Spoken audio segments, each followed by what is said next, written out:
এই সংসদ যদি মজলুম জনগণের দুঃখ না বুঝে তাইলে কোন দিনের কোন সংসদ বুঝবে?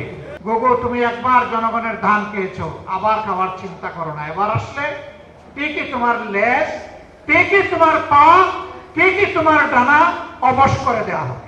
এই সংসদ মানুক আর না মানুক, গণভোটের রায় আমরা বাস্তবায়ন করব, আদায় করে ছাড়বো।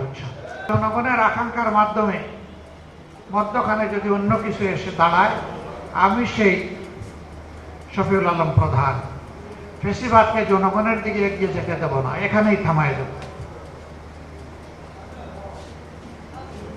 আমি আশা করি তার রেখে যাওয়া আমানতের ভার যাদের উপর পড়েছে তারাও চলার পথে কোনো অন্যায়ের সাথে কোনো আপোষ করবে না। 200-র বেশি সার্ভিস ও ফিচারে লেনদেনের সব বিকাশ অ্যাপে সম্ভব। যেখানেই দেশের স্বার্থ সেখানেই তাদের পথ চলা হবে অকুণ্ঠ। আমাকে অনেকে বলে এটা ছোট দল, এটা বড় দল, এটা মাঝারি দল। আমি এই থিওরিতে বিশ্বাস করি না। আমি বিশ্বাস করি একটা দল নির্দিষ্ট আদর্শ, তার কর্মসূচি, তার লক্ষ্য নির্ধারণ করে একটা দল তৈরি হয় এবং এগিয়ে যায়। দল কোনটা ছোট আর বড় এটা জনগণ বিচার করবে, এটার দায়িত্ব আমার না। আমি পার্সোনালি সুস্থ ধারায় গড়ে ওঠা দেশপ্রেমিক সকল দলকে সম্মান জানানো আমার দায়িত্ব মনে করি এবং চেষ্টা করি আমার ব্যক্তি জীবনে, সাংগঠনিক জীবনে এটাকে মেনটেন করা। আমি কালকেও সংসদে বলেছি, আমি বিশ্বাস করি বর্তমান সংসদে সদস্য হিসাবে যারা ঢোকার সুযোগ পেয়েছেন, প্রবেশ করেছেন, তাদের সকলেই মজলুম।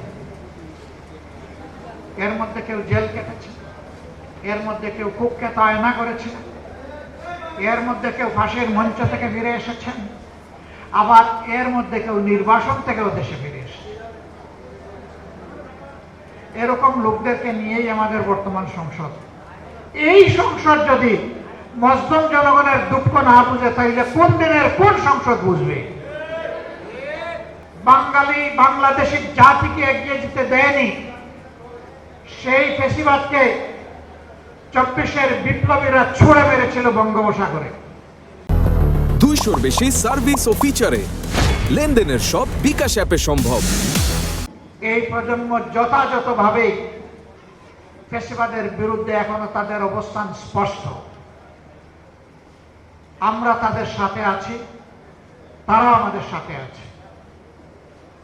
আমরা আপনাদেরকে কথা দিচ্ছি, প্রিয় বাংলাদেশে রক্তমূল্য, জীবন মূল্য, জেল মূল্য, যত মূল্য দিতে হয় ফেসিবাদকে আর আমরা ফিরে আসতে দিব না ইনশাআল্লাহ। যারা নিজের দলের মধ্যে গণতন্ত্রের চর্চা করতে পারে না, যাদের নিজেদের নেতা কর্মীদের হাতে নিজেদের নেতা কর্মীরাই নিরাপদ নয়, তারা 18 কোটি মানুষের নিরাপত্তা দিতে পারবে না। তারা জনগণকে গণতন্ত্র উপহার দিতে পারবে না। তারা ন্যায় এবং ইনসাফ জাতিকে উপহার দিতে পারবে না। জনগণ ঠিকই বুঝেছে, 24-এ জনগণ ঠিকই রায় দিয়েছে। হয়তো প্রশ্ন করতে পারেন, রায় যদি আপনারা পেয়ে থাকেন তাহলে সরকার গঠন করতে পারলেন না কেন? আমাদের রায়কে হাইজ্যাক করা হয়েছে, ডাকাতি করা হয়েছে, জনগণকে অপমান করা হয়েছে এবং ইতিমধ্যেই তার রাজসাক্ষীও পাওয়া গেছে। গুগু বারবার আসে দান খেয়ে চলে যেতে, কিন্তু কপাল যখন মন্দ তখন কিন্তু জালে বেঁধে যায়। গুগু, তুমি একবার জনগণের ধান খেয়েছো, আবার খাবার চিন্তা করো না। এবার আসলে ঠিকই তোমার লেজ, ঠিকই তোমার পা, ঠিকই তোমার ডানা অবশ করে দেওয়া হবে। আমরা হার পক্ষে ছিলাম, আমরা হার পক্ষে আছি। আমরা জনগণের সুপ্রিম উইলে আমরা সম্মান দেখিয়েছি, আমরা দেখিয়ে যাব। এই সংসদ মানুক আর না মানুক, গণভোটের রায় আমরা বাস্তবায়ন করব, আদায় করে ছাড়বো ইনশাআল্লাহ।